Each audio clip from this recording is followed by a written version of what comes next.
Trickster gods, haters of humanity but restricted in particular ways from any widespread intrusion. Malaysian Airlines Flight 370 vanished in the spring of 2014. Just as much evidence that it disappeared upward than it crashed into the sea. News networks focus our attention on search grids, the pilot's personal lives, the socio-political controversies of Islam and Asia. Frantic misdirection to muddle the waters, to forget the revelation of Charles Fort that we are owned. That Flight 370's almost 300 victims were abducted. Not a single piece of wreckage found because the aircraft never fell. No transponder signals, emergency maydays, no desperate phone calls, no black box, no eyewitness, enveloped by another dimension entirely. Only over the seas are mass human vanishings occurring, as any serious Bermuda Triangle researcher knows, like Jean de Caesar or Bruce Gernon. Our distant predecessors of Sumer and Babylon asserted that mankind's creators came out of the sea. Over 1,000 ships and aircraft have vanished without a trace in the Devil's Triangle region just in the past 25 years. Transdimensional predators taking people where? Abductions over water of whole crews and passengers, radar blips disappearing, and networks remain silent. Malicious humor to place undamaged yet fragile civilian aircraft on the ocean floor with keys not in the ignition. 2 have been found, neither with any human occupant. Tricksters watching, observing our behavior, gods of the sea. Some futuristic Poseidon trickster, but somewhat restricted on land. They laugh at our fortitude, our intellectual ability to rationalize or weigh anomalous conclusions in the maintenance of our explainable world. We embrace lies because the alternative is too painful to bear. There is a common denominator between many survivors of unusual phenomenon where reality itself seemed to corkscrew the sky, the whole world, the existence. It's very difficult to explain because it's almost as if this hologram that we're living within, it was either coming unraveled and turning into something else, and people observe this, but they have no frames of reference to describe what they were seeing.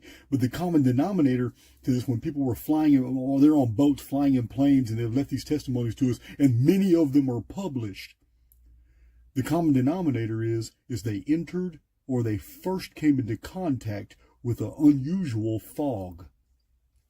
The fog, seen by so many people in the Bermuda Triangle area, that appears when ships or aircraft vanish, appears as a yellow, green, or gray haze. This is not a fog or mist, but a neutralized field, the visual evidence of contact with an intruder dimension. The haze is an effect, not a cause, of a breach in our dimensional spatial geometry, a non-local phenomenon distorting our space-time structure based on 3.1416 and 1.618. That is pi and phi physics. Our entire world runs on this structure. Pi and phi multiplied together is curvature, which is 5.08. It is the third constant that our entire world is basically running on. This is coding by which our physics constants are attached to. Without mathematical resonance between 2 different dimensional geometries, a victim finding theirself inside the interface envelope sees haze, and in such an unstable, non-local time, the victim is suspended until he is either pulled into the intruding dimension or the interface envelope recedes, leaving him intact, taking the fog with it, often leaving him disorientated. This fog is an overlapping of dimensions. The dimensional overlap creating a mobile, non-local trap to extract humans in our 4th dimension. Well, basically, we're living in 3 dimensions, but we exist in 4. Everything is moving. So it's a trap to extract us out of this 4th dimensional reality into a higher realm, akin to the abduction of a mouse from a maze. The non-locality interface leaves humans disoriented, disrupts radio and electronics, is hidden from radar and the bandwidth of the EMS the human eye can sense. The UFOs that we are seeing in the skies that move so erratically are not vehicles at all. They act more as rangefinders and probes controlled by intelligent beings in a higher dimension. They are actually concentrations of non-locality that can balloon out into interface envelopes to trap and abduct humans. This means we can and are being observed. That our dimensional assailants are not gods. That these quantum field envelopes of non-locality are difficult to control and they are unstable, sometimes launching an intended victim forward and backward in time to the envelope's perimeters. These are not portals, wormholes. Even higher dimensional aggressors cannot plug victims out of the architecture of our own space-time matrix without error. Pi and phi arithmetic have long shown us the mathematical echoes of a higher dimension, but Newtonian physics has blinded us of the holographic nature of reality. As an intellectual subroutine embedded into a complex interactive holographic program, we humans do not have the sensorial apparatus necessary to perceive the actual unreality of reality. It is with great difficulty for subjective sentience to objectively analyze an environment that it is suspended within.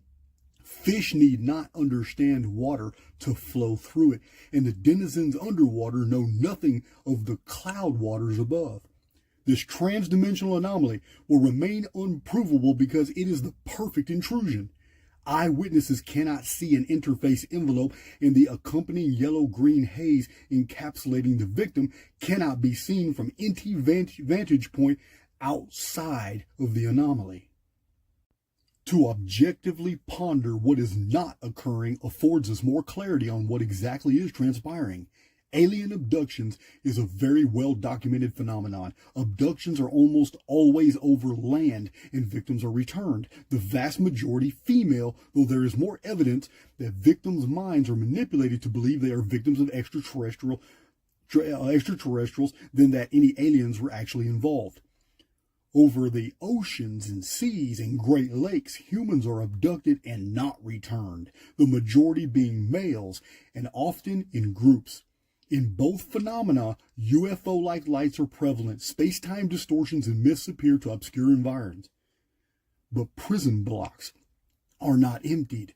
Buses full of passengers not whisked away. Aircraft inland very seldom vanish. The diseased are never taken. Hospital patients remain unmolested. Why? The answer is easy. We are being observed. Immoral, unethical intelligences. But it does not want to draw widespread suspicion. It takes females in their beds and males who are in motion. Women return, but men are kept. Strange surgical scarring on ovaries of women who never underwent any operation. Healthy, virile men, sometimes whole crews of cadets. A breeding program. The human genome is studied. Perhaps an old species hacks into our biology, breeding hybrids as a means of its own continuity. But it either fears discovery or its operations, or it is impeded in some way, a governing force, a spiritual police, so to speak. A predator preys on humanity, but it is in some way restricted. Somewhere outside our space-time holography are cells full of naked men having no contact with one another, each thinking he is the only one. Naked, terrified women from around the world are brought to them. Their copulation is observed, studied, documented. The electromagnetic fog phenomena documented in the book called The Fog by Robert McGregor and Bruce Gernon is evidence of the holographic essence of reality.